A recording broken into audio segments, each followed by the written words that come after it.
Welcome to the Friday edition of Take 5 for Torah. Today is June 13th, and the Haftorah tomorrow will be from Sefer Zechariah. It's one that happens every year, but on occasion some other years, depending on how certain holidays fall out. But it's the only time where we do the exact same Haftorah twice in the same year, because this Haftorah of Baal Oscha is also the Haftorah of Shabbos Chanukah.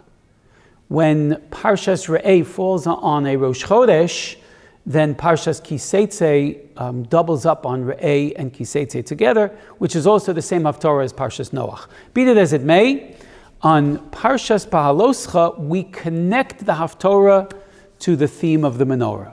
As we heard yesterday, Parshas Baal Oscha has many themes, but the best one to connect to a story in Nevi'im or an event in Nevi'im is the menorah description in Sefer Zechariah.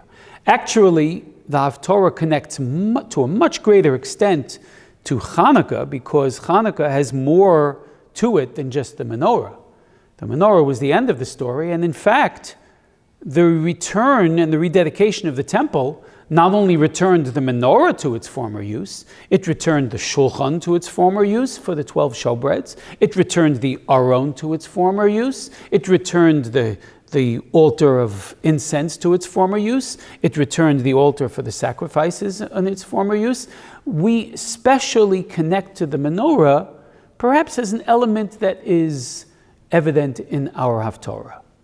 The Haftorah refers to a menorah that Zechariah sees in a vision that has dozens and dozens, according to some hundreds, of tubes leading into the menorah from both sides, from two olive trees.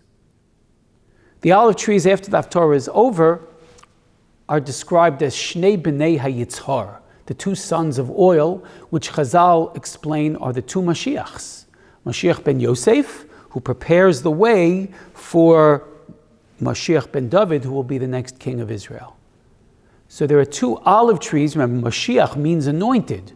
Moshcha in Aramaic is olive oil, right? So Mashiach is someone who has oil poured over his head, and therefore the two sons of oil, I get it, are the two Mashiachs. And Zechariah, as often happens in his early visions, is oblivious to what this means. He has to ask an angel, what does this represent? I don't get it. The temple had been destroyed, prophecy was distant, and Zechariah often has to ask what his prophecies mean. And in this case, God explains that the oil will never run out of the menorah. It's a sign for Chanukah.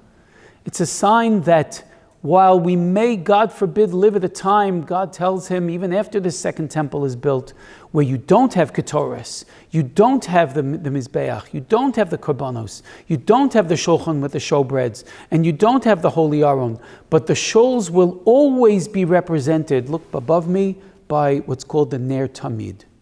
That's always represented because of the light that was not extinguished in the story of Zechariah. But it goes further, because Zechariah also refers to Lo b'chayil v'lo b'koach ki im beruchi, Neum Hashem.